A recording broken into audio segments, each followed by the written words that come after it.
हरिओम। स्वागत है आप सभी का आज के इस व्याख्यान में। हम सभी लोग लघु सिद्धांत कौमुदी का क्रमशः अध्ययन कर रहे हैं और उसमें अजंत पुल्लिंग में अकारांत शब्दों में विशेष करके राम और सर्व शब्द के सभी रूपों की सिद्धि जान ली। राम शब्द के बाद सु औजस इत्यादि प्रत्यय लगने के कारण जो राम शब्द से 24 शब्द रूप बन जाते हैं, 21 प्रत्यय लगकर 24 शब्द रूप जो बनते हैं, और सर्व शब्द के बाद जो 21 शब्द रूप बनते हैं वह सभी हम जान चुके हैं। राम शब्द में और सर्व शब्द में केवल 5 जगह पर अंतर पड़ता है, बाकी सभी राम की तरह ही रहता है। अच्छा, 5 जगह पर अंतर क्यों पड़ता है?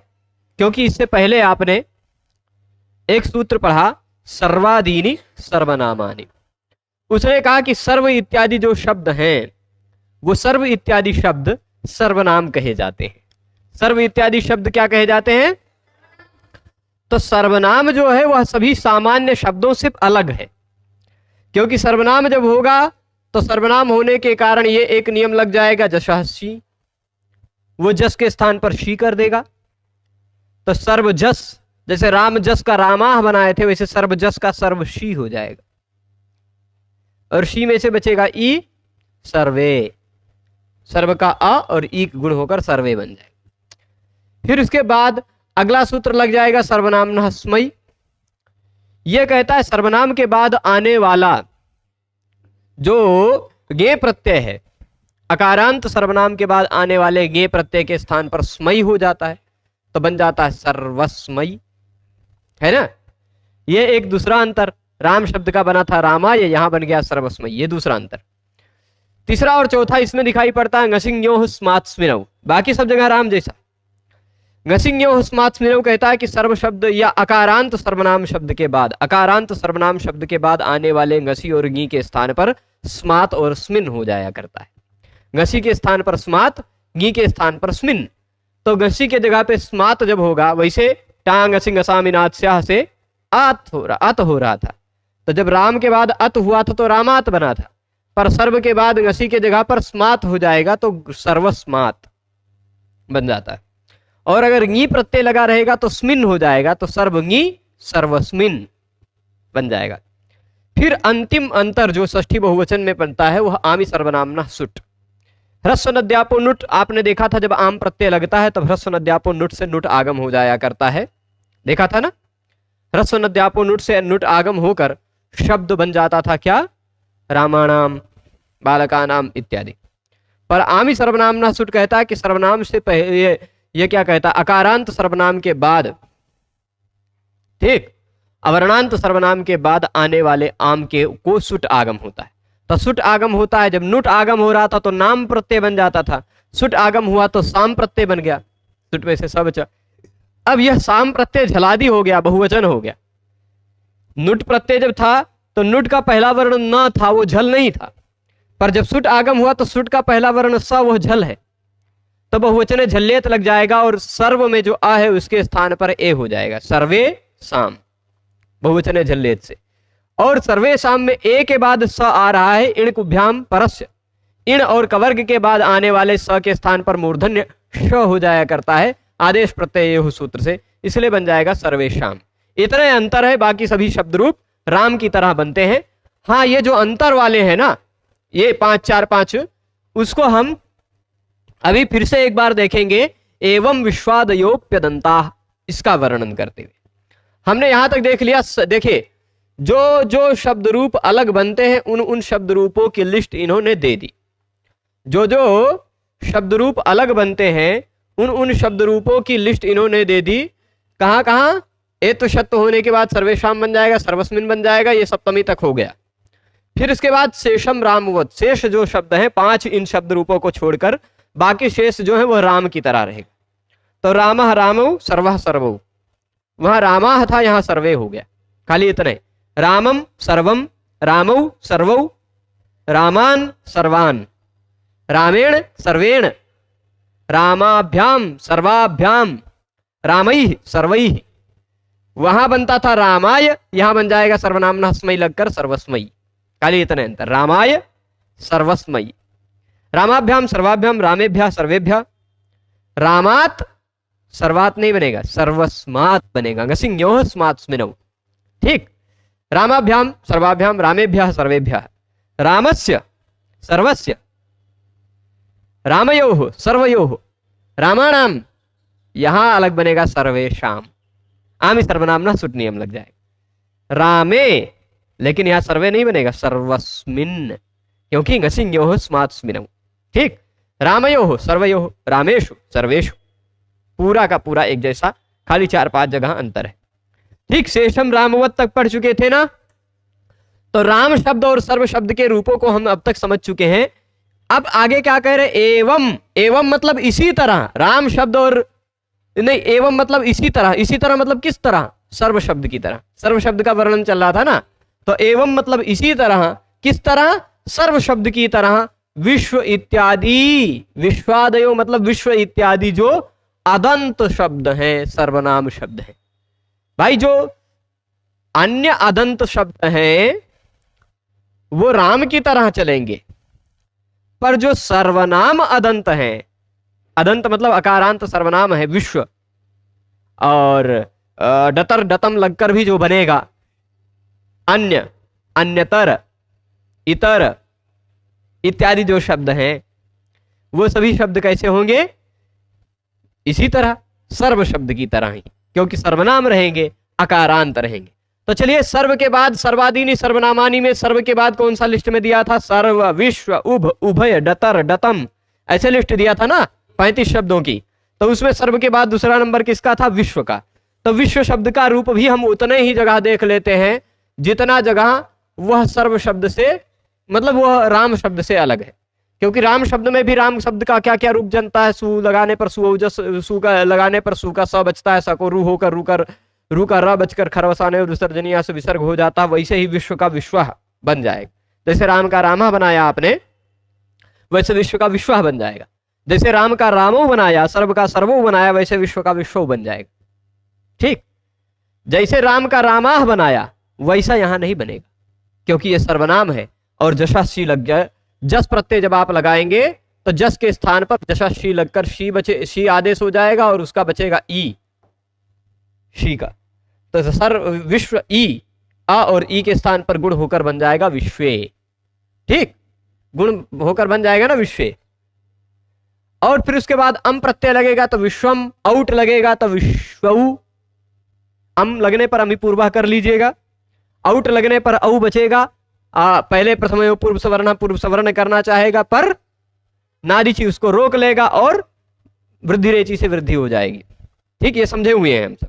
यदि सीरियल से समझते आ रहे हैं तो आसान है, नहीं सीरियल से नहीं समझते आ रहे हैं, पहला भाग ये देख रहे हैं तो नहीं समझ में आएगा, है ना। तो अब हम बार बार नादिची मतलब अवर्ण के बाद इच हो तो पूर्व और पर के स्थान पर पूर्व सवर्ण दीर्घ नहीं होता है, बार बार नहीं समझाएंगे, एक बार आप समझ चुके हैं, मैं समझ रहा हूं। तो ये हो जाएगा क्या, विश्व आउट होगा, नादिची उसको पूर्व सवर्ण दीर्घ को रोक लेगा और वृद्धि रेची से वृद्धि होकर फिर आउट लगने पर भी विश्व। फिर सर्व, यहां बहुवचन लगेगा शस, तो विश्व शस, विश्व अस, शस में से बचेगा अस। और फिर उसके बाद प्रथम पूर्व सवर्ण से पूर्व सवर्ण दीर्घ होकर विश्वास बन जाएगा।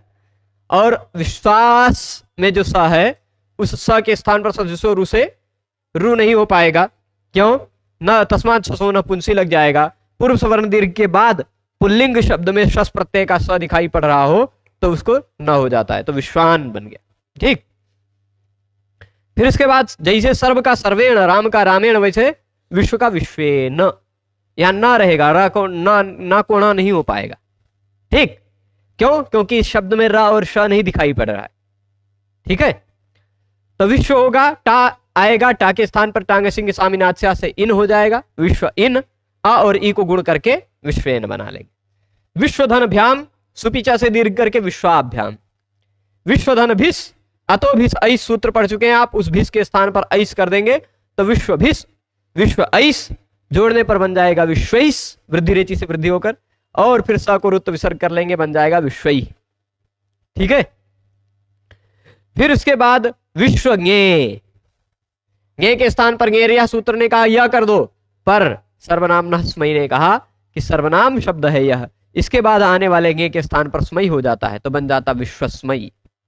ठीक, विश्वस्मयी, विश्वस्मयी, स्मयी होगा तो स्मयी जोड़कर बन जाएगा।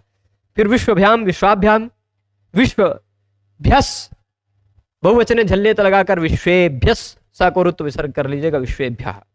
ठीक है, इसके बाद षष्ठी का ngस प्रत्यय लगाएंगे तो विश्वngस, टा ngस ngसाम इनाद्स्याह से ngस के स्थान पर स्या लगा देंगे तो बन जाएगा विश्वस्य, विश्वस्य बन जाएगा ना। और फिर उसके बाद ओस प्रत्यय लगाएंगे तो विश्व ओस, ओसी च लगा करके विश्व में जो अ है उसके स्थान पर ए कर देंगे, विश्वे ओस, एचो या वायावा लगाकर अय आदेश करके विश्वयोस। ठीक, सा को ऋतु विसर्ग कर लीजिएगा, विश्वयो। ठीक, विश्व के बाद आम, आम लगा तो आम ही सर्वनाम ना सुट, क्योंकि ये शब्द सर्वनाम है, आम ही सर्वनाम ना सुट आगम कर देगा, सुट आगम होने पर सुट में से स बचेगा, विश्व स आम, विश्व साम। अब प्रत्यय बन गया है साम, वो प्रत्यय का पहला वर्ण है झल, प्रत्यय है बहुवचन का, सुप प्रत्यय है, तो बहुवचन का सुप प्रत्यय झलादि हो तो बहुवचन झल्लेत से उस शब्द, उस प्रत्यय से पहले आने वाले शब्द के अंतिम वर्ण अ के स्थान पर ए हो जाता है बहुवचन झल्लेत से, तो विश्वे शाम हुआ। स को आदेश प्रत्यय से मूर्धन्य कर देंगे तो विश्वे शाम, मूर्धन्य हो जाएगा ना, विश्वे शाम। फिर उसके बाद विश्व के बाद गी लगेगा, गी लगेगा तो गी में से बचेगा ई, ई के स्थान पर से स्मिन आदेश करके विश्वस्मिन बना लेंगे। ओस लगाएंगे तो विश्वयो हो, सुप लगाएंगे तो विश्व सुप, विश्वसु, विश्वेसु और विश्वेशु बन जाएगा, मूर्धन्य श कर लेंगे। ठीक है, इतना बन जाएगा। विश्व इत्यादि शब्द भी अन्य इसी तरह अन्य होता तो अन्य, अन्यो, अन्ये, अन्यम, अन्यो, अन्यान, अन्यान, अन्येन, अन्याभ्याम, अन्यैः, अन्यस्मै, अन्याभ्याम, अन्येभ्यः, अन्यस्मात्, अन्याभ्याम, अन्येभ्यः, अन्यस्य, अन्ययोः, अन्येषाम्, अन्यस्मिन्, अन्ययोः, अन्येषु। ऐसे विश्व इत्यादि अन्य जो अदंत शब्द हैं, अकारांत शब्द हैं, सर्वनाम शब्द है, वो इसी तरह रूप बन जाएगा। ठीक, अब आगे बात आई सर्व विश्व के बाद कौन सा शब्द था? सर्व विश्व के बाद क्या था? उभ की बारी आई ना, सर्वादिनी सर्वनामानी में। तो उभ शब्द कह रहे हैं कि उभ शब्दो नित्यम द्विवचनांत। उभ शब्द ऐसा शब्द है जो हमेशा केवल द्विवचन में ही प्रयोग होता है। ठीक, कितने वचन में? तो इसे आप सुप्रत्यय नहीं लगा पाएंगे। ठीक है कि नहीं? सु नहीं लगा पाएंगे, जस नहीं लगा पाएंगे। आपको केवल द्विवचन वाले प्रत्यय ही लगाने हैं, औ लगाने हैं, औट लगाने हैं, भ्याम लगाना है, फिर भ्याम भ्याम 3 बार, तृतीया चतुर्थी पंचमी का, ओस ओस षष्ठी सप्तमी का। ठीक, यानी 3 रूप बनाना है उभ शब्द का, 3 ही रूप बनेगा। जैसे देख लेते हैं, शब्द यहां लेते हैं उभ, कौन सा? उभ शब्दो नित्यम द्विवचनांतः। ठीक, उभ शब्द हमेशा द्विवचन में ही प्रयोग होता है, इसका इतना मतलब हुआ। उभ शब्दो यानी सर्वनाम में जो उभ शब्द है, उभ शब्द है जो सर्वनाम में, वह केवल द्विवचन में ही प्रयोग होता है उसका। अब यहां सर्वनाम संज्ञा होने का क्या फल है वो दिखाई नहीं पड़ेगा। यहाँ ये पूरा राम शब्द की तरह ही चल जाएगा, क्योंकि सर्वनाम शब्दों में जो अलग रूप बनता है वह केवल या तो चतुर्थी, पंचमी और सप्तमी एक वचन में बनता है, द्वितीया और षष्ठी बहुवचन में बनता है अलग, प्रथमा और षष्ठी बहुवचन में, है ना। तो यहाँ एक वचन बहुवचन में ही अलगाव दिखाई पड़ता है, द्विवचन में तो अलगाव दिखाई नहीं पड़ता। तो भी चले बना लेते हैं। उभ धन औ। प्रथमयोः पूर्व संवर्णना ने कहा कि ये देखिए अक है, इसके तुरंत बाद प्रथमा द्वितीया का अच है, तो पूर्व सवर्ण दीर्घ बना दीजिए उभा। लेकिन नादिची ने कहा कि अ के बाद इच आता हो, अ के बाद इच आता हो तो पूर्व सवर्ण दीर्घ नहीं होता, रोक लिया। और फिर वृद्धि रेची आप पढ़े ही हैं, अ के बाद ए ओ आई औ आता हो तो अ और ए ओ आई औ में वृद्धि हो जाती है, तो अ और औ की वृद्धि करेंगे, बन जाएगा औ, औ ही बनेगा। बनेगा क्या? उभौ। ठीक, इसी तरह औट प्रत्यय लगाते तो भी औट प्रत्यय लगाते तो औट में भी ट की हलंतम से इत संज्ञा होती तो असिलोप असिलोप हो जाता। तो क्यों हलंतम से इत संज्ञा होती? क्योंकि वह उपदेश है औट और उसमें अंतिम वर्ण हल दिखाई पड़ रहा है। इत संज्ञा होती ना, असिलोप असिलोप भी होता, लोप होता तो वो खत्म हो जाता। औ उभ औ, यहां भी प्रथम पुरुष वर्ण लगने लगता, लेकिन प्रथम पुरुष वर्णा को यहां भी रोकने के लिए नादिची आ जाता। अवर्ण के बाद इच हो तो नहीं होता प्रथम पुरुष वर्णा, और फिर उसके बाद नादिची रोकता और फिर वृद्धिरेची से वृद्धि होकर उभ वहां भी बन जाता। द्वितीया में भी क्योंकि द्विवचन द्विवचन वाला ही प्रत्यय लगाना है तो उभौ उभौ 2 बार बन गया। यहां देख लीजिए लिखा है उभौ, 2 बार लिख दिया। अब आप जानते हैं तृतीया में भी भ्याम प्रत्यय, चतुर्थी में भी भ्याम प्रत्यय, पंचमी में भी भ्याम प्रत्यय, तीनों जगह भ्यामे प्रत्यय है। तो उभ के बाद चाहे आप तृतीया वाला मान लीजिए, चाहे चतुर्थी वाला मान लीजिए, चाहे पंचमी वाला मान लीजिए, भ्याम प्रत्यय लग गया। तीनों लगेगा तो एक के जैसा रहेगा, इसलिए एक के बार हम बना देते। उभ धन भ्याम। अब आप देखिए शब्द अकारांत होना चाहिए, है ना। अकारांत शब्द के बाद ऐसा सुप प्रत्यय हो, अकारांत शब्द के बाद सुप प्रत्यय होना चाहिए है, पर उस सुप प्रत्यय का पहला वर्ण यय होना चाहिए। यय मतलब यवर अला यमगाना झभ होना चाहिए, ठीक है। तो यय है, यहां इस प्रत्यय का पहला वर्ण यय है, इस प्रत्यय का सुप प्रत्यय है। सुप प्रत्यय ऐसा सुप प्रत्यय जिसका पहला वर्ण यय हो, तो उस सुप प्रत्यय से पहले आने वाले अवर्ण को दीर्घ हो जाया करता है, ह्रस्व अ को दीर्घ हो जाया करता है। तो ये क्या हो गया? उभाभ्याम, ठीक है। ये 3 बार बन जाएगा, उभाभ्याम उभाभ्याम उभाभ्याम। तृतीया द्विवचन में भी भ्याम प्रत्यय, चतुर्थी द्विवचन में भी भ्याम प्रत्यय, पंचमी द्विवचन में भी भ्याम प्रत्यय लगेगा, तो उभाभ्याम उभाभ्याम उभाभ्याम बन जाएगा ना, कोई दिक्कत नहीं ना। अब भ्याम भ्याम के बाद कौन सा प्रत्यय? षष्ठी सप्तमी का देख लेते हैं। उभ शब्द के बाद षष्ठी सप्तमी का ओस प्रत्यय, षष्ठी में भी द्विवचन में ओस है, सप्तमी में भी द्विवचन में ओस ही है ना, स्पष्ट है। तो षष्ठी सप्तमी में भी ओस ओस लगा लेंगे जब, तो आप देखिए ओसी च सूत्र लग जाएगा, अ के स्थान पर ए हो जाएगा, ओसी च। अ के बाद यदि ओस आता हो तो अ के स्थान पर ए हो जाता है, ठीक। तो उभे ओस हो गया, एचो वायावा, ए के स्थान पर अय कर देंगे, उभ अय ओस उभयोस, स को रुत्व विसर्ग कर लीजिएगा, बना लीजिएगा उभयो। चलिए बना देते हैं। ए हटाया हमने, ए के स्थान पर ए हटाया तो ये हलंत हो गया, ए के स्थान पर आ गया अय, उभ अय ओस। यह अय का जो आ है इसमें भा में मिला दिया तो भा पूरा हो गया, उभ योस। या में ओ मिला दिया तो यो हो गया, देख लीजिए उभयोस, स को रुत्व विसर्ग करके उभयो ऐसा वाला बना लीजिए, ठीक है। तो यहां तक पहुंच गए। सर्व विश्व उभ, ये 3 और सर्वनाम शब्दों में भी हमने शब्द देख लिए। कितने शब्द देख लिए?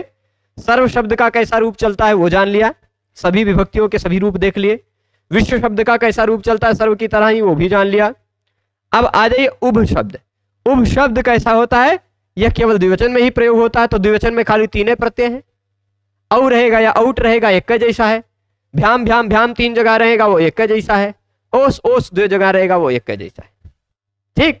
तो 3 रूप बनाने में उभ शब्द भी खत्म हो गया। सर्व विश्व उभ, उभ के बाद कौन सा शब्द सर्वाधीनी सर्वनामानी में? तो आपको दिखाई पड़ेगा उभय, ठीक।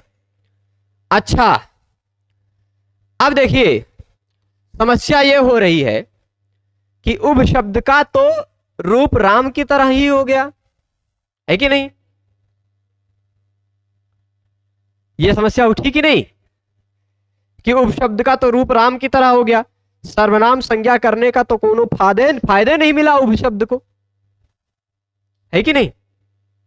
क्योंकि सर्वनाम संज्ञा हुई है तो सर्वनाम ना स्मयी लगना चाहिए था, स्मात्स्मिनव लगना चाहिए था। सर्वनाम के बाद सर्वनाम के लिए ये सब नियम बनाए हुए हैं। आम ही सर्वनाम ना सुट लगना चाहिए था, पर इसके बाद आम प्रत्यय लगता ही नहीं, तो आम ही सर्वनाम ना सुट नहीं लग पाया। इसके बाद गे प्रत्यय लगता ही नहीं है तो सर्वनाम ना स्मयी नहीं लग पाया। इसके बाद जस प्रत्यय लगता ही नहीं है तो जशसी भी नहीं लग पाया। इसके बाद गसी और गी प्रत्यय लगता ही नहीं, इसलिए गसिंग्यो स्मात्स्मिनव भी नहीं लग पाया। तो सर्वनाम संज्ञा होने के फलस्वरूप जो 3-4 नियम लगने चाहिए थे, वो 3-4 नियम इस शब्द में उभ शब्द में लग ही नहीं पाए। तो उभ शब्द को सर्वादीनी सर्वनामानी में कहने की जरूरत ही नहीं थी, वो तो राम शब्द की तरह वैसे ही चल जाता। सर्वनाम करने की फायदा क्या मिला? क्या फायदा मिला? कोई फायदा तो नहीं दिखाई पड़ा ना। तो इसको सर्वनाम इत्यादि सर्वनाम शब्दों में इसको गिनने की आवश्यकता ही नहीं थी, इसको अलग से ही कह देना चाहिए था। तो वो इसका समाधान बता रहे हैं, ये तस्य इह, तस्य मतलब इस उभ शब्द का, इह मतलब इस सर्व इत्यादि शब्दों में पाठ किया गया है, गिना गया है। तस्य इह पाठः, उस उभ शब्द का यहां पर पाठ क्यों किया गया? क्यों किया गया? क्योंकि अकज अर्थ लिखा क्या है? अकज अर्थ। इस अकज अर्थ को मैं तोड़ देता हूं। चलिए ये पूरे शब्द को मैं तोड़ देता हूं। तस्य, ठीक, इह पाठः, अकज अर्थ को मैं थोड़ा सा अलग करके लिख देता हूं, अकच अर्थः। अकच अर्थः च को ज हो जाता है। उभ शब्द को इस लिस्ट में, तस्य मतलब उस उभ शब्द का, इह मतलब इस सर्व इत्यादि शब्दों में पाठ किया गया है, गिना गया है। क्यों? अकच के लिए। अब आप कहेंगे ये अकच का है, तो एक नियम खोजने पर शायद मिल जाएगा, आप सबको खोज लीजिएगा। नियम है अव्यय सर्वनाम नाम अकच प्राक्टे। अव्यय सर्वनाम नाम अकच प्राक्टे, चौथे या पांचवें अध्याय में मिल जाएगा। मिल गया है? अव्यय सर्वनाम नाम अकच प्राक्टे 8 नंबर पर लिखा होगा। हाँ, नंबर नहीं लिखा है ना, इसमें नंबर नहीं लिखा है। हमें मिल जाएगा, काहे चिंता कर रहे हैं। अव्यय सर्वनाम नाम अकच प्राक्टे 5-3-71, ठीक, 5-3-71 निकाल के देख लेंगे। तो है ना, नंबर मिल गया अष्टाध्यायी में 5-3-71। वह कहता है, सुनिएगा, वह कहता है कि अव्यय शब्द हो या तो सर्वनाम शब्द हो। ठीक, सूत्र जो लिखा हुआ है ना, सूत्र जो लिखा हुआ, वो सूत्र भी मैं यहां लिख देता हूं। जो सूत्र मैं कह रहा हूं 5-3-71, वह सूत्र वो लिख देता हूं, तब उसका अर्थ बताता हूं। अव्यय सर्वनाम नाम तोड़ के लिखता हूं, ठीक, अकच प्राक टेह। यह एक विशेष प्रत्यय है, ध्यान दीजिएगा। ज्यादातर प्रत्यय पर में होते हैं, ज्यादातर प्रत्यय पर में होते हैं। प्रत्यय परश्च, है ना, यह अधिकार चलता है, तो सारे प्रत्यय पर में लगते हैं। पर द्वितीय प्रत्यय विशेष है। एक प्रत्यय ये अकच और एक प्रत्यय बहुच। बहुच पुरस्तात् तो वह कह दिया गया है, तो बहुच प्रत्यय पुरस्तात् लग जाता, पहले लग जाता है, और अकच प्राक्टेह कह दिया ना, तो अकच प्रत्यय जो होता है वह क्या हो जाता है? पुरस्तात्, नहीं, अकच प्रत्यय प्राक्टेह। ठीक, तो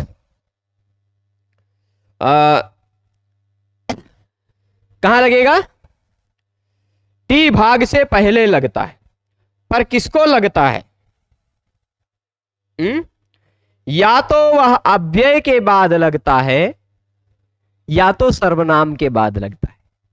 अब आप ध्यान दीजिए, यदि उभ शब्द सर्वनाम न होता, क्योंकि सर्वनाम का कोई लाभ तो मिला नहीं, सर्वनाम संज्ञा होने के कारण जो लाभ मिलना चाहिए था, 3-4 सूत्र लगने चाहिए थे, गसिंग्यो स्मात्स्मिनो लग जाना चाहिए था, सर्वनाम नस्मय लग जाना चाहिए था, आमी सर्वनाम सुट लग जाना चाहिए था, जशस्वी लग जाना चाहिए था, वो सब तो कोई नियम लगा नहीं, है ना। तो क्या आवश्यकता रहेगी इसको गिनने के लिए, उभ शब्द को इस लिस्ट में? तो कह दिया तस्य इह पाठः, उस उभ शब्द का पाठ यहां इसलिए किया है अकच अर्थः, अकच के लिए किया गया है। क्योंकि उभ शब्द को यदि इसमें न रखते इस लिस्ट में, तो अव्यय सर्वनाम नाम अकच प्राक्टे से अकच प्रत्यय न हो पाता। क्योंकि सर्वनाम के बाद ही अकच प्रत्यय लगता है, या तो अव्यय के बाद ही अकच प्रत्यय लगता है। तो उभ शब्द ना तो अव्यय रहता ना तो सर्वनाम रहता, तो उसके बाद अकच प्रत्यय ही नहीं लग पाता, है ना। उभकः ऐसा या उभकम रूप नहीं बन पाता अकच प्रत्यय लगने के बाद। ठीक, तो यह अकच प्रत्यय लगने के लिए ही इस उभ शब्द का यहां पर पाठ किया गया है। ठीक, इतनी बात स्पष्ट है। हाँ, विभाषा सुपो बहुच पुरस्तात्, तो ये सूत्रवा नहीं याद आ रहा था। बहुच प्रत्यय क्या होता है, वो सुप सुबंत से पूर्व में लग जाता है। विभाषा सुपो बहुच पुरस्तात्, तो ये बहुच प्रत्यय जो है ना, ये पूर्व में लगता है। बहुपटु इत्यादि, बहुपटु इत्यादि में बहुच प्रत्यय लगा हुआ है, और ईषद अर्थ में लगता है।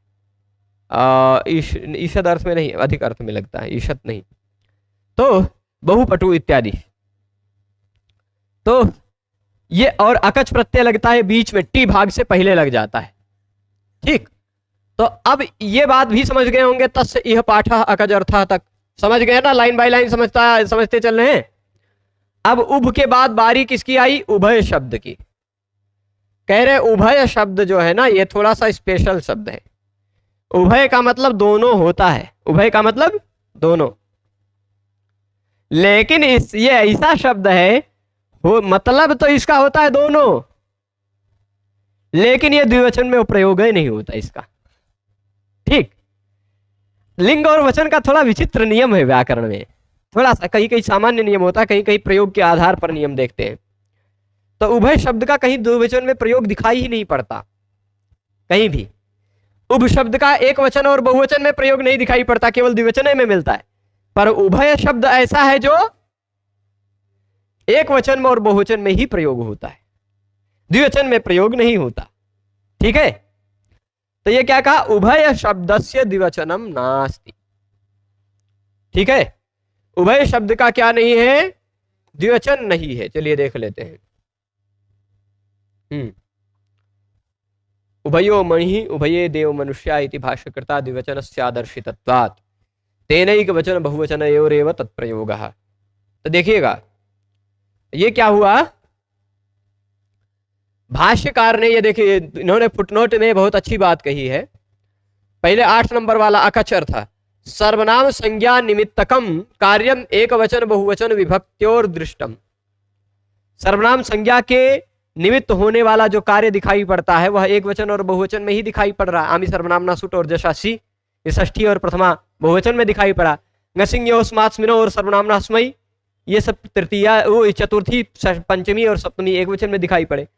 तो उभ शब्द हमेशा द्विवचन ही है, तो उभ शब्द का पाठ व्यर्थ हो जाता है इस लिस्ट में, इसलिए कह दिया तस्य इति अव्यय सर्वनाम नाम अकच प्राक्टे इति सूत्रेण। अव्यय सर्वनाम नाम अकच प्राक्टे सूत्र से यहां पर अकच प्रत्यय होगा। यदि सर्वनाम नहीं होता तो अकच प्रत्यय कैसे होता। अभी 9 नंबर दिया ना, उभ शब्द से द्विवचनम, उभय शब्द से द्विवचनम नास्ति। इसका मतलब क्या कह रहे कि भाष्यकार ने उभयः मणि और उभये देव मनुष्या, ठीक, एक वचन में प्रयोग दिखाया, बहुवचन में प्रयोग दिखाया। भाष्यकार ने द्विवचन में इसका प्रयोग ही नहीं दिखाया। ठीक, तो इससे पता चलता है कि भाष्यकार ने कहा है, तब मान लेते चलो इसका द्विवचन प्रयोग नहीं होता होगा। ठीक, इसलिए भाष्यकार ने द्विवचन को नहीं दिखाया, इसलिए एक वचन और बहुवचन में ही इसका प्रयोग है, ऐसा हम मानते। ठीक, तो द्विवचन में कैसे प्रयोग करेंगे उभ शब्द का, तो यह एक समाधान भी दे रहे हैं। या तो उभय शब्द का द्विवचन में कैसे प्रयोग करेंगे, तो या उभय का अर्थ वाला उभ शब्द भी उसी अर्थ वाला उभ का प्रयोग कर लीजिए, या तो तय प्रत्यय लगा करके बना लीजिए। ठीक, द्विवचने तो तय प्रत्ययांत से प्रयोग है, जैसे उभय उभतयो उभये, तय प्रत्यय लगाकर। ठीक, उभयम उभतयो उभयान, तय तय लगा करके वो बना लीजिए, द्विवचन में प्रयोग कीजिएगा। यह एक समाधान दिया। ठीक, पर उभ शब्द जो है वो उस शब्द का द्विवचन प्रयोग नहीं होता। द्विवचन प्रयोग नहीं होता यानी एक वचन और बहुवचन में ही प्रयोग होता है। ठीक, तो चलिए एक वचन और बहुवचन में बना देते हैं, बना डालें, बनाते हैं, का बनता जाएगा। मान लीजिए यहां शब्द कौन सा है, उभय। इसके बाद प्रथमा एक वचन का लगाया सु। ठीक, पहले एक वचन लगा डालते हैं सातों विभक्तियों का, फिर बहुवचन लगा डालेंगे सातों विभक्तियों। ठीक, प्रथमा एक वचन देख लिया, सु लगाया। सु में से बचता है क्या, स के स्थान पर हो जाता है क्या, सजसो रू से रू होता, रू में से बचता है र। खरवसाने और विसर्जनीय, इस सूत्र से र के स्थान पर हो जाता है विसर्ग, बन जाएगा उभयः। ठीक, उभयः बन जाएगा। फिर उसके बाद उभय शब्द के बाद जब द्वितीया में एक वचन में अम प्रत्यय लगेगा, उभय अम, अमी पूर्वा से पूर्व रूप होकर बन जाएगा उभयम। इन दोनों अ में से पूर्व वाला आ बचेगा, उभयम बन जाएगा। ठीक, फिर टा प्रत्यय लगेगा, उभय टा। तृतीया एक वचन में टा ngसि ngसाम इनात्स्याः, सूत्र से टा के स्थान पर हो जाएगा इन, जैसे राम में हुआ था, जैसे सर्व में हुआ था, जैसे विश्व में हुआ था, सब जगह है। ठीक, इन हो गया क्योंकि ये भी अकारांत शब्द है, तो इन का गुण होकर अ और ई का गुण होकर बन जाएगा उभयेन। ठीक, फिर इसके बाद चतुर्थी एक वचन का गे प्रत्यय लगेगा, गे के स्थान पर सर्वनामना स्मयी से सूत्र से स्मय हो जाएगा क्योंकि सर्वनाम शब्द है, तो उभयस्मयी। पंचमी एक वचन का ngसि प्रत्यय लगेगा, पंचमी षष्ठी सप्तमी बचा हुआ है, ngसि प्रत्यय लगेगा तो ngसि ञयोः स्मात् स्मिनौ सूत्र से ngसि में बचे हुए अस के स्थान पर स्मात हो जाएगा, तो उभयस्मात्। ठीक, और फिर ngस प्रत्यय जब लगेगा, कौन सा प्रत्यय लगेगा, ngस षष्ठी का, तो ngस के स्थान पर टा ngसि ngसाम इनात्स्याः से ngस के स्थान पर स्या हो जाएगा, तो बन जाएगा उभयस्य। ठीक, सप्तमी सब वही नियम लग रहे हैं ना पहले वाले। राम शब्द के शब्द रूप में मैंने इसलिए समझ लिया, पर्याप्त विस्तार से समझाया कि बाकी और सब हलवा हो जाएगा। ठीक, इसके बाद गी प्रत्यय लगाया हमने, तो गी प्रत्यय सप्तमी एक वचन का उभय गी में से बचेगा ई, है ना, और उसके स्थान पर ngसि ञयोः स्मात् स्मिनौ, इस सूत्र से गी के स्थान पर हो जाएगा स्मिन, बन जाएगा उभयस्मिन। ठीक, ये 7 विभक्तियों का एक वचन हो गया। द्विवचन तो होता नहीं, बहुवचन अब देखते हैं। ठीक, जस प्रत्यय लगाया, कौन सा, जस। जस में से बचता है अस और उसके स्थान पर हो जाता है जशः शी सूत्र से शी, क्योंकि यह सर्वनाम शब्द है, सर्वनाम शब्दों के बाद आने वाले जश के स्थान पर शी हो जाता है। लशक को तद्धिते सूत्र से श की संज्ञा होगी, तो सिलोपा से लोप होकर बचेगा शी में से ई, उभय ई। उभय में अंतिम वर्ण अ, इधर ई, अ और ई को जोड़ करके आद गुणा से गुण कर देंगे, बन जाएगा उभये। बन गया ना, उभये बना लीजिएगा, अ और ई को गुण करके ए बना के। फिर उभय के बाद प्रत्यय लगा बहुवचन का, कौन सा, शस। शस में से बचता है अस, और उभय में भी अ, अस का भी अ, दोनों का प्रथमयो पूर्व सवर्णा से पूर्व सवर्ण दीर्घ होकर बना जाता है उभयास। और पूर्व सवर्ण दीर्घ के बाद शस का स दिखाई पड़ रहा हो पुल्लिंग शब्द में, तो उस स के स्थान पर तस्मात् छसो नपुंसी सूत्र से न हो जाता है, तो बन जाएगा उभयान। ठीक है, द्वितीय बहुवचन भी हो गया, जैसे रामान, जैसे सर्वान, जैसे इत्यादि इत्यादि, वैसे उभयान। फिर इसके बाद तृतीया बहुवचन का हमने प्रत्यय लगाया भीस, उभय भीस। भीस में से बचेगा क्या, भीस में पूरा भीस बचेगा, किसी की भी संज्ञा नहीं होगी। भा की संज्ञा करने के लिए कोई सूत्र नहीं है, स की संज्ञा करने के लिए कोई सूत्र नहीं है। हलंत्यम आएगा लेकिन न विभक्त हो तुस्मा उसको रोक लेगा। ठीक, तो भीस पूरा बचेगा। अतो भीस ऐस कहेगा, पूरे भीस के स्थान पर कर देगा ऐस। ठीक, क्या कर देगा, ऐस। उभय या ऐस, उभय में अ और ऐस का ऐ, ये दोनों जोड़ करके आद वृद्धि रेची से वृद्धि होकर बन जाएगा, ये ऐस हटेगा और इधर चढ़ जाएगा दो मात्रा, ये सा के स्थान पर वृत्त विसर्ग होकर बन जाएगा उभयई। ठीक, अब फिर इसके बाद बहुवचन में चतुर्थी पंचमी में दोनों जगह पर प्रत्यय लगता है क्या, भ्यस। चतुर्थी पंचमी में भ्यस लगता है। बहुवचन है, प्रत्यय का पहला वर्ण झल है, सुप प्रत्यय बहुवचन हो, उसका पहला वर्ण झल हो, तो बहुवचने झल्लेत सूत्र से अ के स्थान पर ए हो जाता है, बन जाएगा उभयेभ्यस्, स को रुत्व विसर्ग करके उभयेभ्यः। ठीक है, पहुंच रहे हैं सब लोग, साथ साथ चल रहे हैं ना। फिर इसके बाद उभय शब्द है, शब्द कौन सा? उभय। षष्ठी बहुवचन अब देखते हैं हम, पंचमी में भी उभयेभ्यः ही बनेगा। षष्ठी बहुवचन का आम प्रत्यय लगा, ठीक।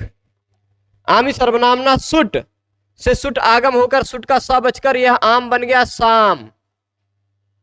अब ये साम हो गया बहुवचन प्रत्यय, बहुवचन का पहला वर्ण झल है तो बहुवचन झल्लेत से आ के स्थान पर ए हो जाएगा उभये साम।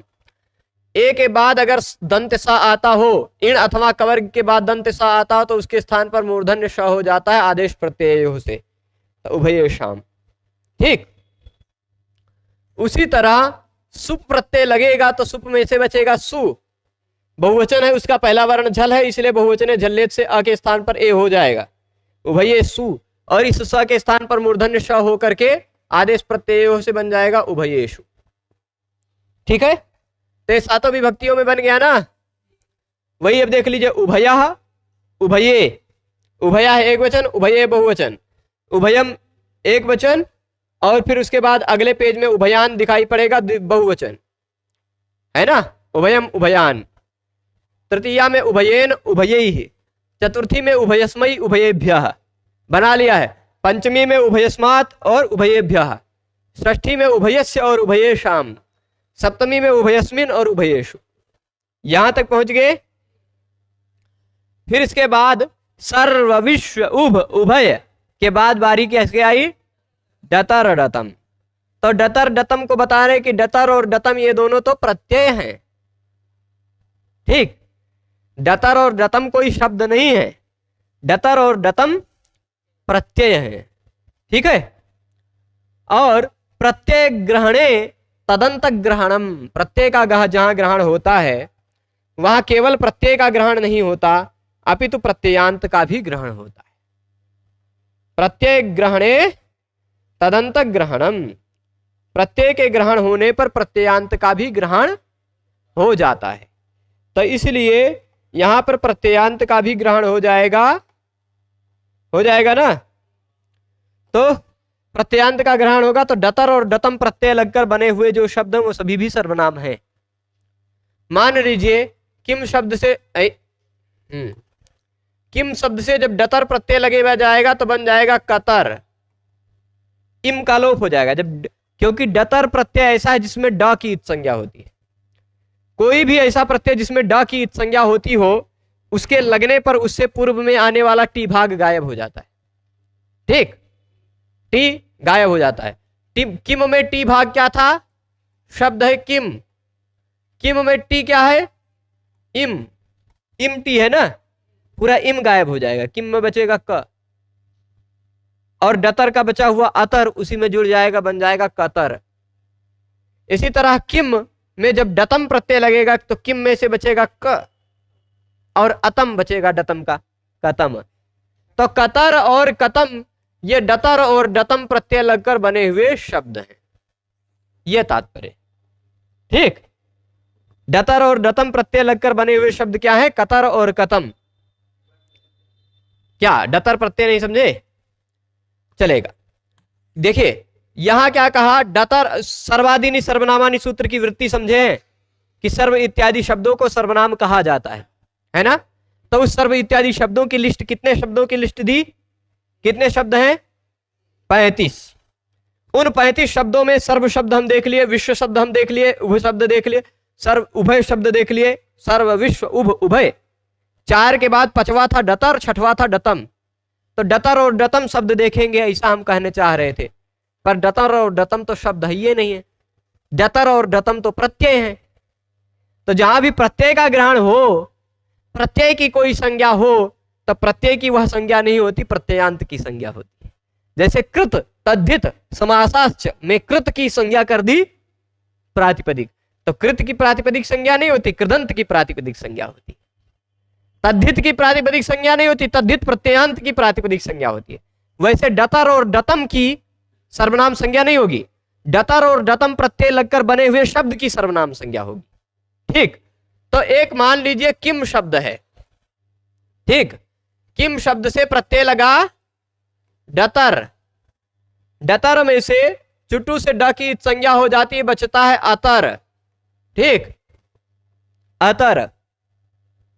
अब जहां कहीं भी ड की संज्ञा होती है वहां ये ड बहुत खतरनाक है, ड की संज्ञा होती है वहां वो ड अपने से पहले आने वाले टी को पी जाता है, टी को पी जाता है, चाहे बन के समझ के टी, ठीक। तो इसमें टी क्या है, इम, इम पूरा टी भाग का लोप हो जाता है, टेह एक सूत्र है, टेह, देख लीजिएगा, भ संज्ञा के टी भाग का लोप हो जाता है। वह और प्रक्रिया पढ़ेंगे तो समझाएंगे, पर खाली इतना ही समझ लीजिए, कहीं भी ड प्रत्यय, ड की संज्ञा वाला प्रत्यय लगा हुआ हो तो वहां उस प्रत्यय से पहले आने वाला टी भाग गायब होता ही है, ठीक, प्रत्यय से पहले आने वाला टी भाग गायब हो जाता है, तो ये गायब हो गया, ठीक। क अतर बन गया क्या, यही मैं बता रहा था, ठीक। अब डतर और डतम प्रत्यय लगकर बने हुए शब्द कौन से, किम शब्द से ही डतर लगा है तो बन गया है कतर, और किम शब्द से ही डतम प्रत्यय लगा है तो बन गया है कतम। इन दोनों को सर्वनाम कहा जाएगा, ये मतलब हुआ, ठीक। इन दोनों शब्दों को सर्वनाम कहा जाएगा, क्यों, क्योंकि सर्वनाम संज्ञा की लिस्ट में डतर और डतम इन दोनों प्रत्ययों का ग्रहण किया गया है, इन दोनों प्रत्ययों से बने हुए शब्दों को सर्वनाम कहा जाता है, ठीक। तो अब डतर प्रत्यय लगकर बना हुआ शब्द कतर है, उसको भी सर्वनाम कहा जाएगा, डतम प्रत्यय लगकर बना हुआ शब्द है कतम, उसको भी सर्वनाम कहा जाएगा, ठीक है। तो अब इसका भी सर्वनाम कहा जाएगा, यानी इसको भी सर्व की तरह रूप बना लीजिएगा, कतरह कतरऊ कतरे, कतरम कतरऊ कतरान, कतरेण, कतराभ्याम कतरैः, कतरस्मै, कतराभ्याम कतरेभ्यः, कतरस्मात्, गसिन्योस्मात्स्मिनौ, कतराभ्याम कतरेभ्यः, ठीक, कतरस्य, कतरयोः, कतराणाम, अणा हो जाएगा यहाँ, अटकुपांगनुम व्यवायपी से, नहीं नहीं, कतरेशाम, आ भी सर्वनाम ना सुट, सुट आगम होगा, राम शब्द की तरह चलने लगे थे हम, हैं, कतरेशाम, आ भी सर्वनाम ना सुट होगा, सुट होकर वो फिर उसके बाद कतरस्मिन, सप्तमी में कतरस्मिन, कतरयोः, कतरेषु। इसी तरह डतम लगकर बना हुआ कतम शब्द है तो कतमः कतमौ कतमा, कतमे है ना, कतमः कतमौ कतमे, सर्वा सर्वौ सर्वे की तरह, जशस्वी लगेगा केवल एक जगह, फिर उस कतरम कतरौ कतरा, कतमम कतमौ कतमान, ठीक, कतमेन, कतमाभ्याम, कतमैः, कतमस्मै, यहाँ सर्वनाम स्मै लगेगा, कतमस्मै बनेगा ना, कतमाभ्याम सुपिच, कतमेभ्यः बहुवचने झल्लेत, सूत्र भी बोलते चलते, कतमस्मात्, कतमस्मात् बहुवचने गसिन्योस्मात्स्मिनौ, कतमाभ्याम सुपिच, कतमेभ्यः बहुवचने झल्लेत, ठीक, कतमस्य टांगसि गसामिनात्स्याः, ठीक, पहले पढ़ चुके हैं ये सभी सूत्र, खाली एक एक बार बोलते जाते हैं। फिर कतमयोः ओसिच, ठीक, कतमेशाम, आमि सर्वनाम ना सुट, और फिर उसके बाद बहुवचने झल्येत और आदेश प्रत्ययोः, तीन सूत्र लगा लीजिए। फिर कतमस्मिन, गसिन्योः स्मात्स्मिनौ, और फिर कतमयोः ओसिच, कतमेषु, यहां लगेगा आदेश प्रत्यय, ये पहले लगेगा बहुवचने झल्येत, फिर उसके बाद आदेश प्रत्यय, ठीक। तो ये डतर दतम हो गया, समझ गए। अब इसके बाद डतर दतम, अन्य, अन्यतर, इतर, तत्व, नेम, समसिम, अन्य, ये भी अकारांत शब्द है सर्व की तरह, एवं विश्वादेव पेदंता कह ही दिया, अन्यतर भी कह दिया, ठीक, अन्यतर भी अकारांत हो गया तो भी सर्व शब्द की तरह ही, ठीक। इतर भी अकारांत ही है, सर्व शब्द की तरह ही, इतरः इतरौ इतरे, इतरम इतरौ इतरान इतरेण, इतराभ्याम इतरैः, इतरस्मै इतराभ्याम इतरेभ्यः, इतरस्मात् इतरस्मात् इतराभ्याम इतरेभ्यः, इतरस्य इतरयोः इतरेषाम, इतरस्मिन् इतरयोः इतरेषु, ठीक। इतर हो गया, त्वत नहीं, पूर्व पर क्या है, सर्व विश्व उभय डतर डतर अन्य अन्यतर इतर त्वत, ठीक, अन्य अन्यतर इतर त्वत त्वा त्वत त्वा, ये जो है ना ये अभी आगे हलंत है, अभी हम अजंत शब्द को देख रहे हैं। त्वत त्वत वाला जो है वो छोड़ देंगे, त्वा तो अकारांत है, त्वा जो है वह अकारांत है, वह सर्व की तरह ही, त्वः त्वौ त्वे त्वम त्वौ त्वान इत्यादि, त्वेन त्वाभ्याम त्वयि, ठीक, समझे, त्वस्मै त्वाभ्याम त्वेभ्यः, त्वस्मात् त्वाभ्याम त्वेभ्यः, त्वस्य त्वयोः त्वेषाम, त्वस्मिन् त्वयोः त्वेषु, ठीक है, ये चल जाएगा त्व शब्द। त्वत के बाद त्व, फिर एक नेम शब्द है। नेम का मतलब क्या है, तो कह दे नेम इत्यर्धे, नेम का मतलब होता आधा, नेम का मतलब क्या होता है, आधा। तो वैसे नेमः नेमौ, ठीक, नेम का मतलब क्या होता है, आधा। नेम के बाद आया ने, वही भी अकारांत है, सर्व की तरह ही चला लीजिएगा, ठीक। अब फिर सम जो है ना, नेम के बाद क्या था, सम, फिर सिम, सम के बाद सिम आया था। सर्वादीनी सर्वनामानी में आप लिस्ट देख लीजिए, मैं फिर से एक बार कहिए तो लिस्ट दिखा देता हूं, यहां ये रहा, बहुत ज्यादा दूर नहीं गया है, ये देख लीजिए, इस लिस्ट में आप देख लीजिए, ये रहा सर्व विश्व उभ उभय, सर्व और विश्व देखा हमने, फिर उभ और उभय देख लिया, यह केवल द्विवचन में या केवल एक वचन बहुवचन में, है ना। फिर डतर दतम का कतर कतम देख लिया हमने, फिर उसके बाद अन्य अन्यतर, ये तो अकारांत है ही, यही भी सर्व की तरह ही चलेगा, इतर भी उसी तरह चलेगा। ये जो है ये हलंत है, ये हलंत पुल्लिंग में पढ़ेंगे, ये अकारांत है, ये भी उसी तरह चल जाएगा सर्व की तरह, ये भी सर्वनाम की सर्व की तरह चल जाएगा, ये भी सर्व की तरह चल जाएगा, ये भी सर्व की तरह चल जाएगा, पर खाली खाल अर्थ बता रहे हैं, ठीक। यहाँ 3 नंबर पर देख लीजिए त्वत का अर्थ लिखा होगा, फिर 4 नंबर पर सिम का अर्थ लिखा होगा, ठीक। देख लीजिए, सिम का मतलब ऐसा मत समझिएगा मोबाइल फोन वाला सिम, 3 का मतलब त्वत त्व शब्दावन्यार्थवाचिनौ, ठीक, त्वत और त्व शब्द अन्य अर्थ वाले में, त्वत तुम तुम्हारा, ऐसा होता अन्य जो होता उसी के अर्थ। फिर इसके बाद सिम का मतलब होता है सर्व, सिम शब्द सर्व पर्याय, ठीक है ना। तो अब सम सिम यही बाकी रह गया ना, इन्हीं दोनों को तो बताएंगे। हाँ, ये हो गया, कहां गया, नेम इत्यर्धे भी बता दिया, नेम शब्द का अर्थ होता है आधा, और सम शब्द क्या होता है, समः सर्व पर्यायस तुल्य पर्यायस्तु न।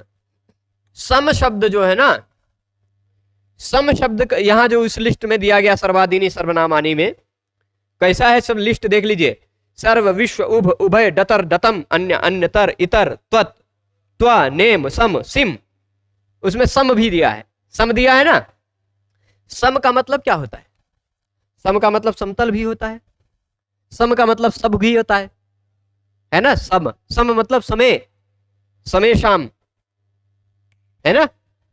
तो सम मतलब सब भी होता है, सम मतलब तुल्य, तुल्य मतलब समान होता है ना, तो तुल्य होना भी सम है और सभी होना भी सम है, सम, है ना। तो यहां सम शब्द जो कहा गया है सर्वादीनी सर्वनामानी में, वो कह रहे समः सर्व पर्याय। सम जो कहा गया है सर्वादीनी में, वह केवल सर्व का पर्यायवाची जो सम शब्द है वही लेना है आपको।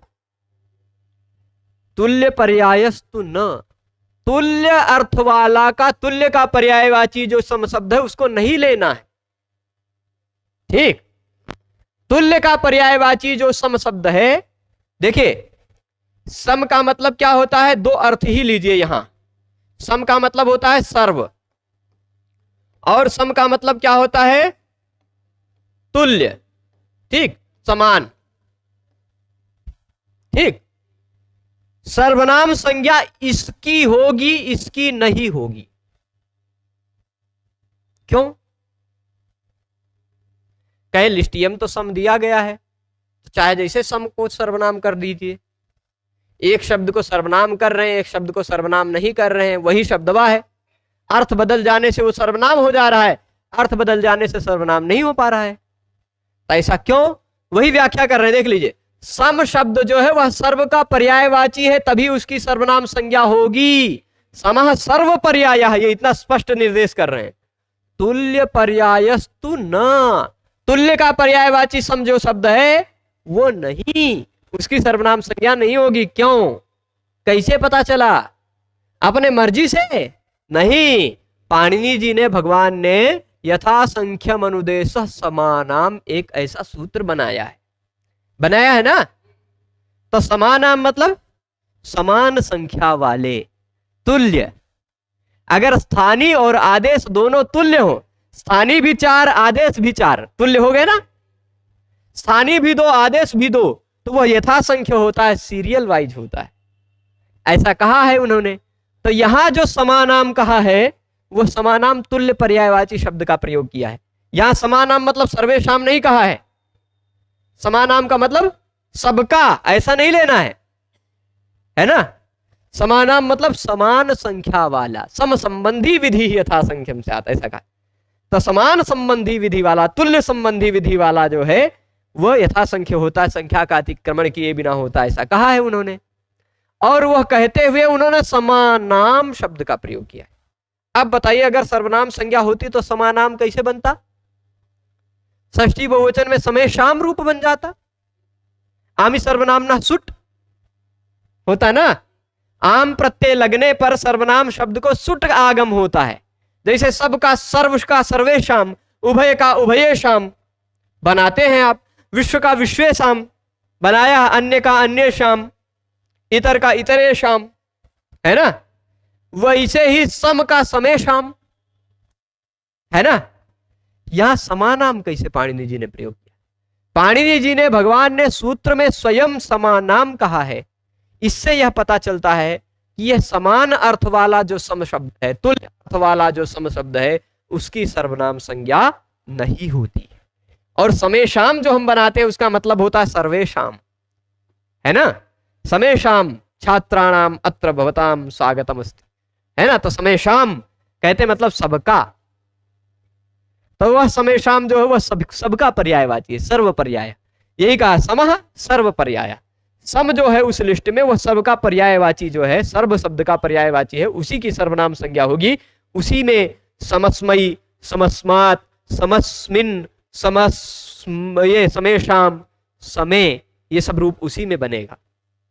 यदि समान का पर्यायवाची है, तुल्य का पर्यायवाची है, तो समः समौ समाः, समम समौ समान, समेन समाभ्याम समैः, समाय समाभ्याम समेभ्यः, ऐसा रूप बनेगा राम शब्द की तरह। ठीक। तो जैसे रामाणाम वैसे समानाम। ठीक है, ये इतना अंतर समझ गए। तो यथासंख्यम अनुदेश समानाम इति ज्ञापकात्, ऐसा पाणिनि जी ने स्वयं ज्ञापित करा दिया है। उन्होंने स्वयं ही ज्ञापित करा दिया, मतलब जना दिया है, जना दिया है। उन्होंने बता दिया है साफ साफ सूत्र में निर्देश करके, लिस्ट में दे करके, एक ही मतलब सूत्र में सीधे सीधे समानाम शब्द को दे दिया, कह दिया कि हाँ भाई समान संख्या वाला है, तो समानाम रूप बनाया उन्होंने। इसी से पता चल जाता है कि सम शब्द अगर तुल्य का पर्यायवाची है तो उसकी सर्वनाम संज्ञा नहीं होगी। यहां तक समझ गए हैं सभी, ऐसा मैं मानता हूं। ठीक। अब इसके बाद जो अगला सूत्र है, पूर्व परावर दक्षिणोत्तरा पराधराणि व्यवस्थायाम संज्ञायाम, यह लिस्ट आपको गण सूत्र में भी मिला था। सर्व इत्यादि शब्दों की लिस्ट देखिए।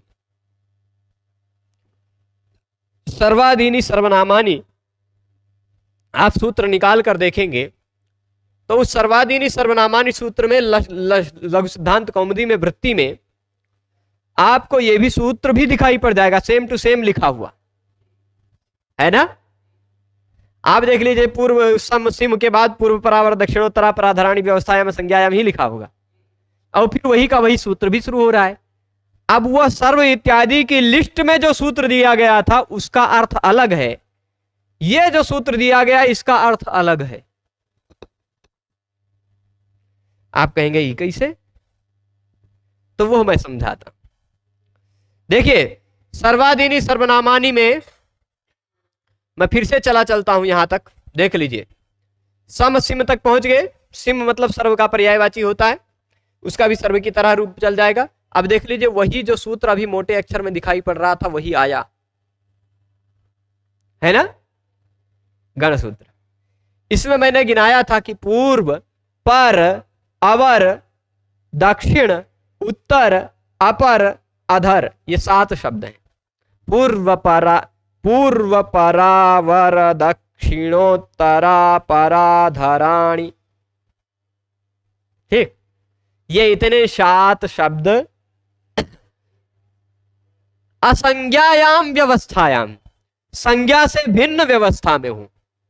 यानी पूर्व, पर, अवर, दक्षिण, उत्तर, अपर, अधर, ये किसी की संज्ञा के रूप में न हो, ठीक, किसी की संज्ञा के रूप में न हो, संज्ञा से भिन्न व्यवस्था में हो, तो इन सबको सर्वनाम कहा जाता है। यह इस सूत्र का मतलब हुआ था, ठीक, इसका जो गण सूत्र आया था। इसी तरह भी आगे देखिएगा, ज्ञाति, ज्ञाति और धन से भिन्न अर्थ में, अज्ञाति धन, ज्ञाति और धन से भिन्न अर्थ में जो स्व है उसको भी सर्वनाम कहा जाता है, वो इस सूत्र का मतलब था। बहिर्योग और उपसंज्ञान अर्थ में आने वाला जो अंतर है उसको भी सर्वनाम कहा जाता है, वो इस सूत्र का मतलब है, ठीक। ये 3 सूत्र गण के अंतर्गत आए हुए सूत्र हैं, और यही 3 सूत्र अब गण के बाहर भी आएंगे। ये तो सर्वनाम संज्ञा कर दिया सभी परिस्थितियों में, सभी विभक्तियों में, सभी वचनों में, ठीक। पर अगला ये जो मोटे अक्षरों में जो सूत्र आ रहा है ना, जरा इस सूत्र को निकाल कर आप देखिएगा अष्टाध्यायी में 1-1-34, और इससे पहले आपको दिखाई पड़ेगा एक सूत्र,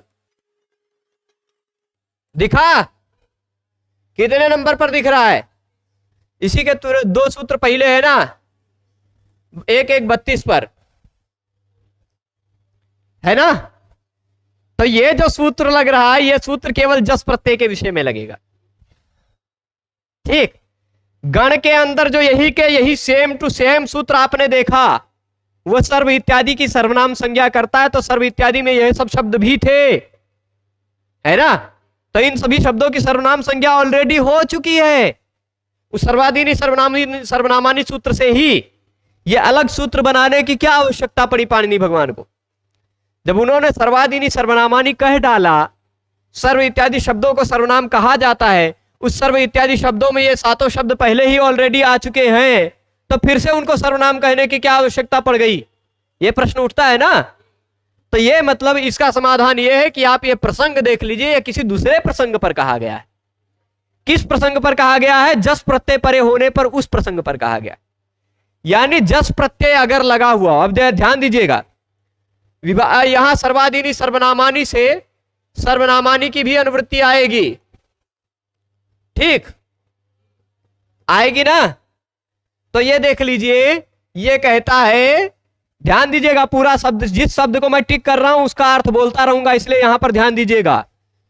संज्ञा से भिन्न व्यवस्था में, संज्ञा से भिन्न व्यवस्था में यदि पूर्व, पर, अवर, दक्षिण, उत्तर, अपर और अधर शब्द दिखाई पड़ते हो, संज्ञा से भिन्न व्यवस्था में यदि पूर्व, पर, अवर, दक्षिण, उत्तर, अपर, अधर ये 7 शब्द दिखाई पड़ते हो, तो इनकी सर्वनाम संज्ञा पहले से ही हो चुकी है, ठीक है कि नहीं। क्या लिखा? ये इन शब्दों का व्यवस्थायाम संज्ञायाम, यानी संज्ञा से भिन्न व्यवस्था में जो सर्वनाम संज्ञा गण सूत्र से सब जगह प्राप्त है, पहले से ही सर्वनाम संज्ञा हो चुकी है, सभी विभक्तियों में सर्वनाम संज्ञा हो चुकी है ना।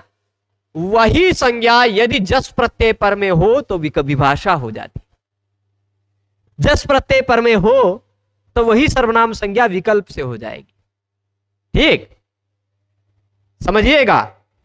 सर्वादीनी सर्वनामानी सूत्र ने बताया इन 7 शब्दों का भी, उन 35 की लिस्ट में 7 शब्द भी आते हैं। तो सर्वादीनी सर्वनामानी सूत्र के आधार पर इन 7 शब्दों की सर्वनाम संज्ञा ऑलरेडी है, पर कह दिया कि जो सर्वनाम संज्ञा हो रही है वह सर्वनाम संज्ञा विभाषा जसी होगी, जस प्रत्यय लगा हुआ होगा तो वही सर्वनाम संज्ञा विकल्प से होगी, बाकी सब जगह होती रहेगी, खाली जस प्रत्यय में विकल्प से होगी। तो जस प्रत्यय में जब सर्वनाम संज्ञा विकल्प से होगी, विभाषा होगी, तो विभाषा का मतलब नहीं होगी, होगी भी, नवेति विभाषा, है ना। विभाषा का मतलब होगी भी और नहीं भी होगी। तो जब सर्वनाम संज्ञा होगी तो जशासी सूत्र लगेगा, जब सर्वनाम संज्ञा नहीं होगी तो जशासी सूत्र नहीं लगेगा।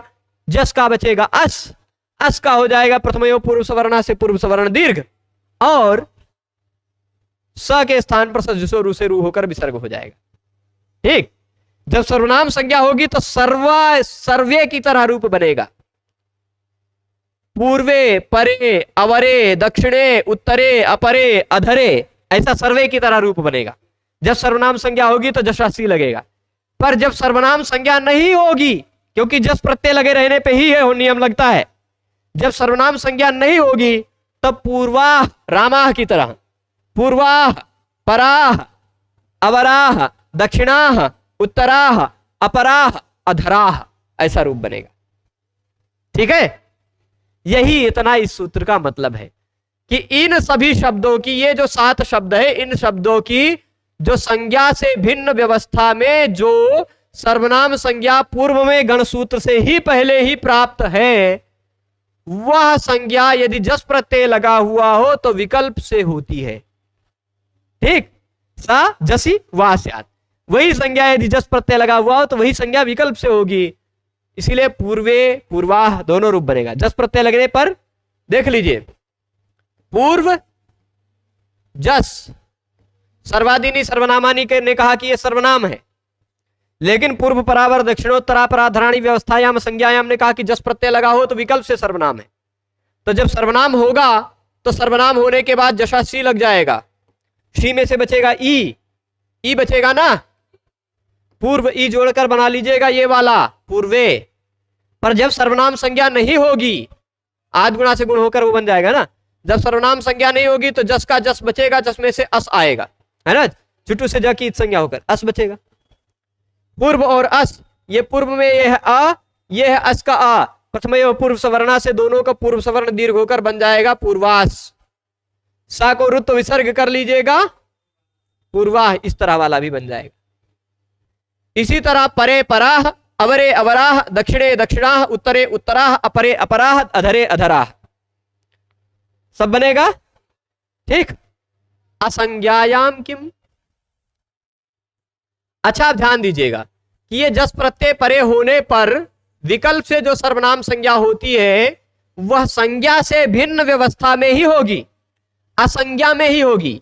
यदि वह शब्द, ये सभी शब्द किसी की संज्ञा हो जाते हो तब तो सर्वनाम संज्ञा होगी ही नहीं, है ना, क्योंकि आपने सर्वादीनी सर्वनामानी सूत्र में भी पढ़ा, क्या पढ़ा, पूर्व परावर दक्षिणोत्तरा पराधराणि व्यवस्थायाम असंज्ञायाम, ये सर्वादीनी सर्वनामानी सूत्र की वृत्ति में गण में भी सूत्र यही था, है ना। तो उसने भी कहा कि पूर्व पर अवर दक्षिण उत्तर अपर अधर यदि संज्ञा से भिन्न व्यवस्था में हो तो ही सर्वनाम संज्ञा होगी। यदि संज्ञा की व्यवस्था में आ गए तब तो सर्वनाम संज्ञा नहीं होगी ना। यदि संज्ञा की व्यवस्था में आ गए तो इनकी सर्वनाम संज्ञा नहीं होगी। तो इसीलिए कहा असंज्ञायाम किम, असंज्ञायाम क्यों कह रहे हैं कि असंज्ञा में होगी तभी सर्वनाम संज्ञा होगी। तो कह रहे हैं कि हाँ भाई, यदि संज्ञा में आ गए तो सर्वनाम संज्ञा नहीं होगी। जैसे कुरु देश है, कुरु देश जानते हैं आप, कुरु नहीं जानते हैं, अरे कौरव लोग वहीं के रहने वाले थे इसलिए कुरु देश था। ठीक, अब कुरु में ही कुछ एक ऐसा क्षेत्र है उत्तर दिशा में, है ना। अब पहले क्या होता था, जैसे आजकल भी पूर्वी अयोध्या, दक्षिणी अयोध्या, उत्तरी अयोध्या ऐसे कह देते हैं ना, पूर्व भारत, दक्षिण भारत, उत्तर भारत। तो यह पूर्व भारत, यह पूर्व दिशा वाले भारत का संज्ञा बन गई है कि नहीं, संज्ञा की व्यवस्था कर रहे हैं कि नहीं। तो वैसे ही कुरु देश भी बहुत बड़ा था, उत्तराह कुरवाह, ये उत्तर दिशा वाला जो कुरु है, कुरु देश, वह देश में वो बहुवचन होता है देशवाची शब्दों से, तो संज्ञा बन गई है। तो कुरु देश का जो भाग उत्तर वाला भाग है उसकी यह उत्तर संज्ञा हो गई, है ना। संज्ञा वाली व्यवस्था में आ गया तो इसकी सर्वनाम संज्ञा नहीं हुई, सर्वनाम संज्ञा नहीं हुई तो जशासी सूत्र नहीं लगा, जस के स्थान पर शी नहीं हुआ, सर्वे की तरह उत्तरे रूप नहीं बना, रामाह की तरह उत्तराह रूप बना। ठीक, संज्ञा वाली व्यवस्था में आ जाने पर सर्वनाम संज्ञा नहीं होती, असंज्ञा में होने पे ही सर्वनाम संज्ञा होती है, व्यवस्थायाम असंज्ञायाम। तो उत्तराह कुरवा यहां सर्वनाम संज्ञा न होने के कारण जशासी नहीं लगा, उत्तराह कुरवा बन गया। ठीक, व्यवस्था क्या कहा, व्यवस्था किसे कहते हैं? असंज्ञा होनी चाहिए, व्यवस्था भी होनी चाहिए, असंज्ञा भी होनी चाहिए, व्यवस्था भी होनी चाहिए। तो व्यवस्था क्या कहते हैं? व्यवस्था का मतलब क्या होता है?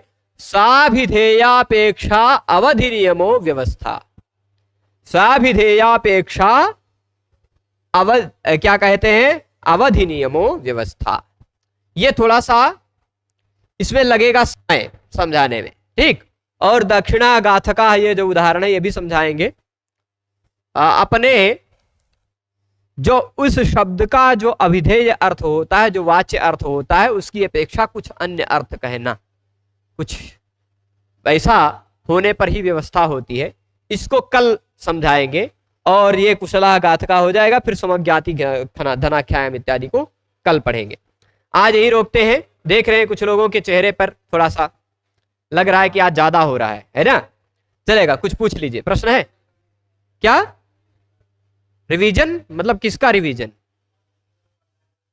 अब पूरा रिवीजन तो करा पाना इतना जल्दी संभव नहीं है। जो प्रश्न हो वो प्रश्न पूछ ले, ना समझ में आज जो आया हो समझ, आज का रिवीजन करने को कह रहे हैं कि आज जो पढ़ा उसका संक्षेप में मैं 2-3 मिनट में बोल जाता हूं। आज जो पढ़ा हमने, आज हमने केवल कोई बहुत विशेष सूत्र नहीं पढ़ा, जो सूत्र पहले से पढ़ते आ रहे थे उसी सूत्र की वृत्ति में, शब्दावली में कुछ कुछ पढ़ते आए हैं, है ना।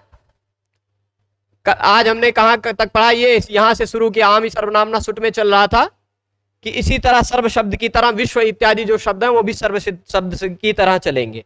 विश्व इत्यादि जो अकारांत शब्द हैं, अदंत शब्द है, वो सब सर्व की तरह ही चलेंगे। उभ शब्द केवल द्विवचन में ही प्रयोग होता है, इसलिए उभौ उभौ, उभाभ्याम उभाभ्याम, उभयो उभयो, ऐसा रूप बना। फिर क्या कहा कि उभ शब्द अगर द्विवचने में होता है तो ये फिर सर्वनाम संज्ञा के फलस्वरूप कुछ काम दिखाई ही नहीं पड़ा। तो कहते हैं नहीं, सर्वनाम संज्ञा के फलस्वरूप इसमें अकच प्रत्यय लगेगा। इसको सर्वनाम संज्ञा में इसको इसलिए ग्रहण किया गया कि अकच प्रत्यय इससे लग सके। ठीक, और उभय शब्द केवल द्विवचन में ही, उभय शब्द का द्विवचन प्रयोग नहीं होता, केवल एक वचन और बहुवचन में ही प्रयोग होता है, इसलिए उसका पूरा शब्द रूप दे दिया, उभय उभये, उभयम उभयान। ठीक, उभये में क्या हुआ? जशासी लग गया। उभया में केवल सु प्रत्यय था, सु का रु से होकर विसर्ग हो गया। उभयम, उभय अमी पूर्वा से पूर्व रूप होकर उभयम बन गया। फिर उसके बाद उभयान, शस प्रत्यय लगेगा तो उभयान बनेगा, वो सब अगले पेज में था, है ना। शस में से अस बचा, उभय अस, उभयास, स को तस्मात् छसो नपुंसी सूत्र से सस के स के स्थान पर न हो गया उभयान। फिर उभयेन, जैसे राम का रामेण वैसे उभय का उभयन, टांग सिंह सामीनाथ से एन हो गया, इन हो गया। फिर उभयई, जैसे रामई वैसे उभयई, जैसे सर्वस्मयी वैसे उभयस्मयी, सर्वनामनास्मयी सूत्र लग गया। फिर उभयेभ्यः, बहुवचने झल्लियत नियम लग गया। ठीक, अ के स्थान पर केवल उभयभ्यस, अ के स्थान पर ए कर दिया है, केवल एक ही नियम लग गए। फिर उभयस्मात्, यह घसिंग्यो स्मात् स्मिनो लगकर स्मात् हो गया, नी के घसी के स्थान पर स्मात् हो गया। उभयभ्य यहाँ बहुवचने झल्लियत लग गया। उभयस्य यहाँ टा ngसी ngसामिनाच्या, टा के स्थान पर इन, घसी के स्थान पर अत, ngस के स्थान पर स्या हो जाता है। उभयेषाम यहाँ आमी सर्वनामना सुट लग गया, सुट आगम हुआ, सुट का स बचा तो सुट आम स आम साम, उभय साम। अब प्रत्यय साम है इसलिए उसके पहले आने वाले अ के स्थान पर ए हो गया बहुवचने झल्लियत से, उभये साम, और ए के कारण ही स के दंत स को मूर्धन्य श हो गया आदेश प्रत्यय नियम से, उभये शाम। फिर उसके बाद उभयस्मिन और उभयेषु, गसिंग्यो स्मात्स्मिनो लगा, और क्या लगा? ये सुप प्रत्यय लगा, तो सुप में से बहुवचने झल्लियत और आदेश प्रत्यय हो लग गया। ठीक है, फिर इसके बाद हमने देखा कि डतर और डतम ये दो बताया गया था, ये दोनों प्रत्यय हैं, इन दोनों प्रत्ययों से बने शब्दों का यहाँ ग्रहण होगा। इसलिए तदंताह ग्राह्य, प्रत्यय ग्रहणे तदंताह ग्राह्य नियम है, इसलिए प्रत्ययांत का ग्रहण कतर और कतम का हुआ। कतर और कतम भी सर्व शब्द की तरह चलेंगे। नेम जो है वह अर्ध अर्थ में होता है, उसका मतलब होता आधा, ठीक, वो भी सर्व शब्द की तरह ही उसका रूप चलेगा। और सम शब्द जो है वह सर्व का पर्यायवाची हो तो ही उसकी सर्वनाम संज्ञा होगी। तुल्य पर्यायवाची की सर्वनाम संज्ञा नहीं होगी। क्यों? क्योंकि यथासंख्य मनुदेश समानाम में पाणिनि भगवान ने तुल्य पर्यायवाची का समानाम रूप लिखा है। समानाम, वो तो सर्वनाम संज्ञा नहीं की है उन्होंने, ठीक, ऐसा ज्ञापित होने के कारण। फिर उसके बाद पूर्व परावर दक्षिणोत्तरा पराधराणी व्यवस्थायाम संज्ञायाम सूत्र हमने पढ़ा, उसका मतलब होता है पूर्व पर अवर दक्षिण उत्तर अपर अधर। ये इतने 7 शब्द यदि संज्ञा से भिन्न हो, व्यवस्था में हो, तो इनकी सर्वनाम संज्ञा होती है। जो गण सूत्र से भी हो रही थी वह सर्वनाम संज्ञा जस प्रत्यय लगे रहने पर विकल्प से होती है, विभाषा होती है, ठीक। तो जस प्रत्यय लगे रहने पर विकल्प से होगी, इसलिए पूर्वे पूर्वाह, परे पराह, अवरे अवराह, दक्षिणे दक्षिणाह, उत्तरे उत्तराह, अपरे अपराह, अधरे अधराह, ये रूप बन जाएगा बहुवचन में, प्रथमा बहुवचन में। बाकी सब जगह सर्वनाम शब्द की तरह ही रूप बनेगा, बाकी सब जगह, ठीक। तो फिर इसके बाद ये असंज्ञायाम किम, उसका बता दिया उत्तराह कुरवाह। और जो ये व्यवस्था वाली बात है इसको कल विस्तार से समझेंगे, ठीक है। आज यही रोकते हैं। सभी लोग जुड़े रहने के लिए बहुत बहुत धन्यवाद। नमो नमः।